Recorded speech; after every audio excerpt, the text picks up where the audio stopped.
హరీష్ రావు గారు ఈ ప్రభుత్వం ఎన్ని రోజులు ఉంటుందో తెలియదు. ఆయన ఇంకొక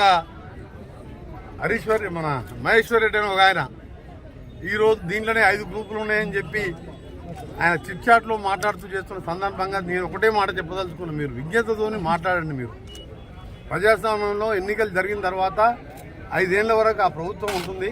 ఇక్కడ ముఖ్యమంత్రి గారు వారి నాయకత్వంలో మంత్రులందరం సీనియర్ల సలహాలు జనారెడ్డి గారు లాంటి వారి సలహాలతోని ఎమ్మెల్యేలు ఒక టీమ్గా పనిచేస్తున్న సందర్భంలో నేను ఒకటే చెప్తున్నా, మీద 5 గ్రూపులు లేదు.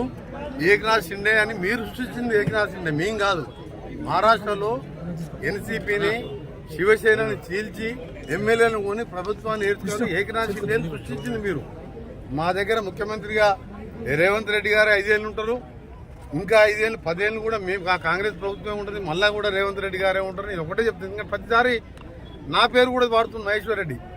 నువ్వు మీ పార్టీలో అంతర్గత విషయాలు బండి సంజయ్ కిషన్ రెడ్డి, బండి సంజయ్ ఎందుకు దింపి ఎందుకు కిషన్ రెడ్డి కూర్చోబెట్టడం నీకు తెలుసా?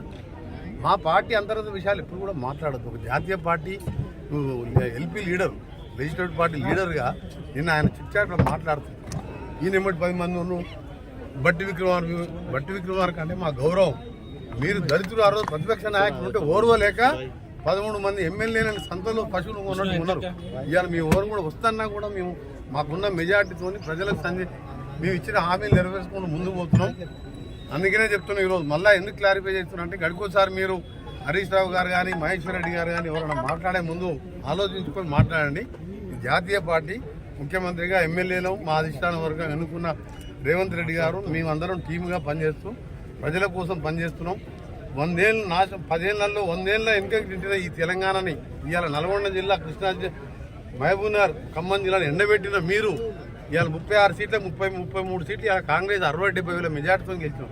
ఇంకా కూడా మీకు జ్ఞానోదయం అవుతలేదా? అందుకనే కోమటిరెడ్డి వెంకరెడ్డి అనే పదం ఎప్పుడు కూడా తీసుకోవద్దు. నేను ఒక క్రమశిక్షణ కార్యకర్తని.